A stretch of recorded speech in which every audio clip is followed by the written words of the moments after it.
mbere ya Kristo ndetse no mu gihe cye inyigisho zariyo zagaragazaga Imana uko itari.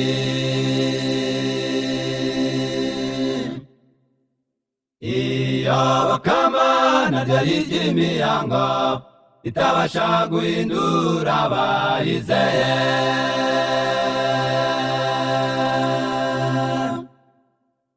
Mbere ya Kristo ndetse no mu gihe cye inyigisho zariyo zagaragazaga Imana uko itari.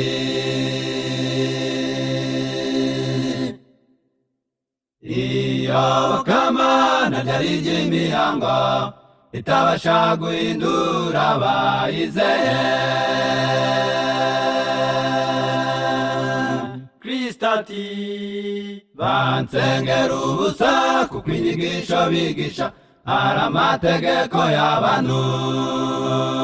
Bansengera ubusa kuko inyigisho bigisha ari amategeko y'abantu.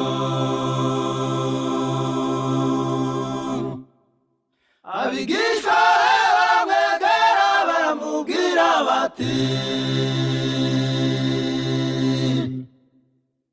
abafarisayo barakajwe no kumva aya magambo mwami.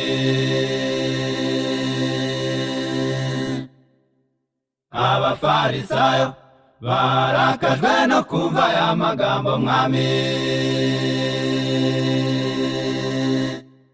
arabasubiza ati igiti cyose data wo mw'ijuru adate kizarandurwa.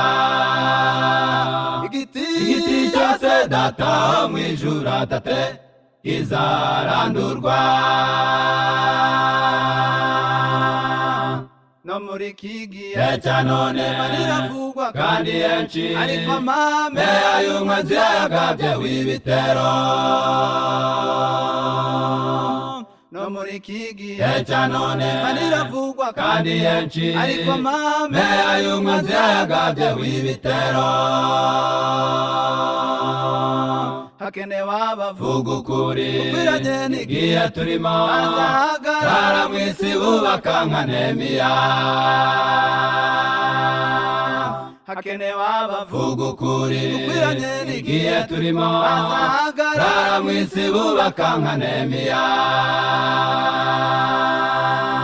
N'ukuri kuzira imigenzo ibitekerezo n'ibitekerezo by'umuntu ugizwe n'iri jambo ngo uku ni ko Uwiteka avuga. N'ukuri kuzira imigenzo ibitekerezo n'ibitekerezo by'umuntu ugizwe n'iri jambo ngo uku ni ko Uwiteka avuga.